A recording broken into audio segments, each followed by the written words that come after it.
Sebelum memulai pembelajaran, saya akan perkenalan terlebih dahulu.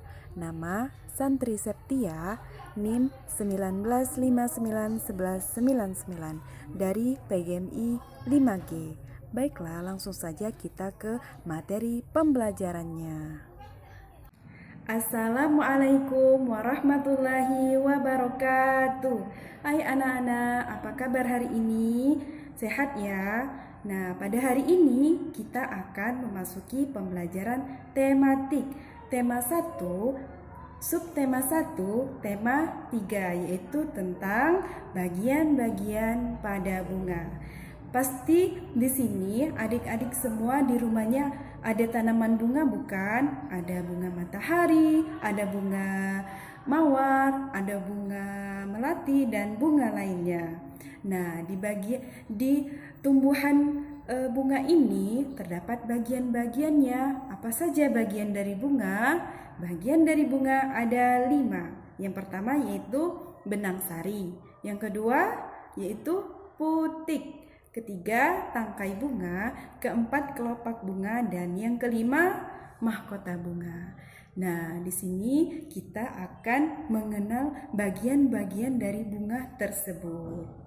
Langsung saja kita masuk ke materinya. Yang pertama yaitu benang sari.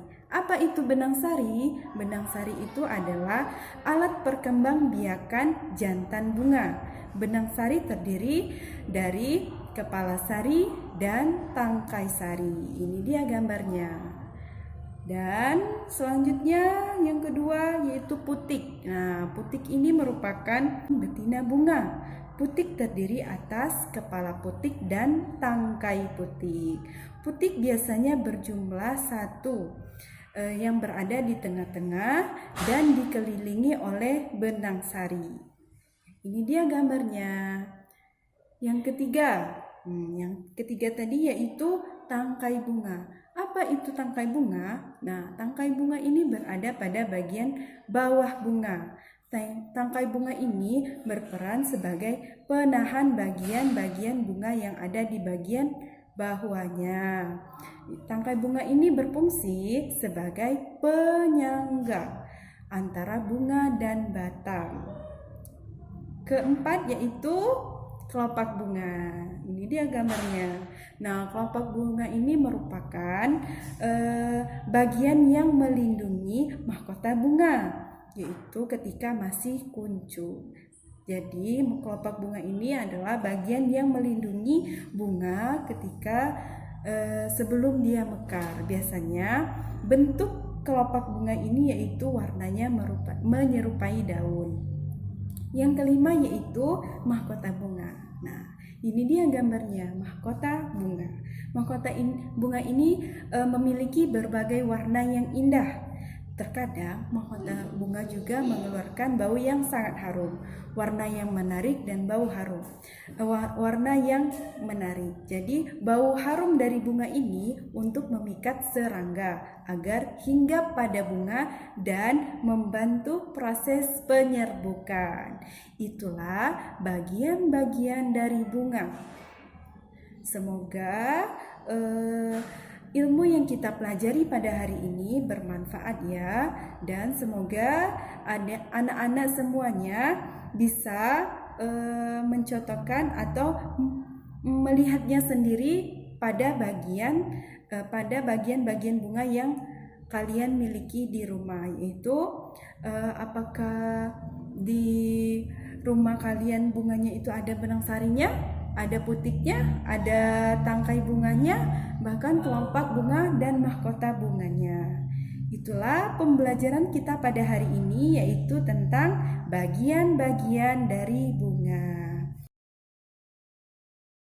Selanjutnya pembelajaran SBK kelas 4, yaitu materinya seni rupa 3 dimensi. Assalamualaikum warahmatullahi wabarakatuh. Apa kabar anak-anak? Baik ya. Nah, pada kelas 4 ini kita akan belajar tentang seni budaya dengan materi seni rupa 3 dimensi. Apa saja sih yang kita pelajari di seni rupa 3 dimensi ini? Nah, nanti kita akan belajar tentang apa pengertian dari seni rupa 3 dimensi, apa saja ciri-ciri dari seni rupa 3 dimensi, pembagian seni rupa 3 dimensi itu ada berapa saja, kemudian apa sih unsur-unsur di dalam seni rupa 3 dimensi, teknik yang digunakan, serta contoh dari seni rupa 3 dimensi. Nah, anak-anak sekalian, langsung saja kita ke pengertian seni rupa 3 dimensi. Apa sih pengertian dari seni rupa 3 dimensi itu? Nah, seni rupa 3 dimensi adalah seni rupa yang memiliki dimensi panjang, lebar, dan tinggi, atau seni rupa yang bisa dilihat dari semua arah. Adapun ciri-ciri dari seni rupa 3 dimensi yaitu 1. Mempunyai panjang, lebar, dan tinggi. Kedua, menempati ruang. Yang ketiga yaitu bisa dilihat dari segala sudut pandang atau bisa dilihat dari semua arah. Adapun pembagian dari seni rupa 3 dimensi ini ada 2, yaitu yang pertama seni rupa murni. Apa itu seni rupa murni? Seni rupa murni adalah lebih mengutamakan keindahan daripada fungsi. Seni rupa murni ini seni yang sering digunakan sebagai pajangan. Apa sih contoh dari seni rupa murni ini? Contohnya seperti patung, seni patung, lukisan, kemudian apa lagi? Seni rupa masuk ke seni rupa terapan. Apa itu seni rupa terapan? Seni rupa terapan adalah seni rupa karya seni yang dapat digunakan untuk memenuhi kebutuhan manusia. Seni ini juga mengutamakan kegunaan dan keindahan. Dan seni rupa terapan ini juga sering diperjualbelikan. Contohnya seperti alat-alat rumah tangga, anyaman, vas bunga. Nah, itulah contoh dari seni rupa terapan. Adapun teknik yang digunakan pada saat pembuatan seni rupa 3 dimensi ini yaitu mozaik, teknik aplikasi, pahat, kemudian merakit dan menuang atau cor. Contoh dari seni rupa 3 dimensi. Apa saja contoh dari seni rupa 3 dimensi? Yaitu ada anyaman, patung, keramik, arsitektur, atau bangunan. Itulah materi kita pada hari ini, yaitu tentang seni rupa 3 dimensi. Semoga anak-anak bisa mempelajarinya di rumah. Mungkin itu saja Ibu akhiri. Wassalamualaikum warahmatullahi wabarakatuh.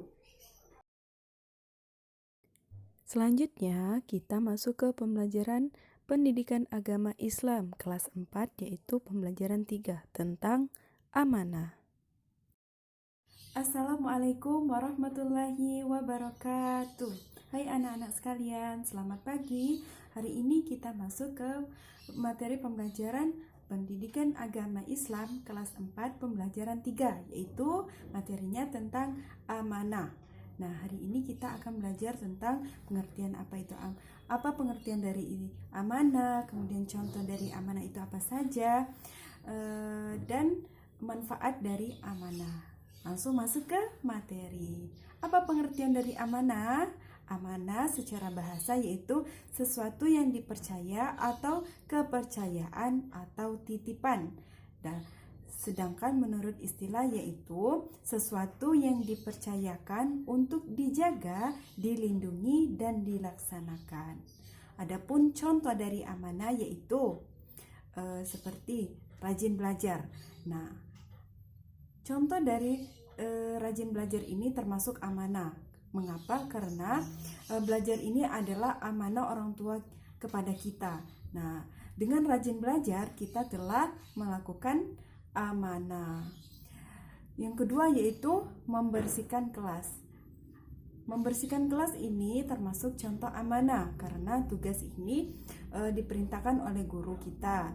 Nah, kita harus menjalankan amanah dengan membersihkan kelas. Yang ketiga yaitu menjaga titipan orang lain. Dengan kita menjaga, misal ada orang menitip buku kepada kita. Nah, kita menjaganya. Itu termasuk dari contoh amanah. Adapun perintah amanah yaitu Rasulullah SAW bersabda, yaitu tanda-tanda orang munafik ada 3, yaitu apabila ia berjanji,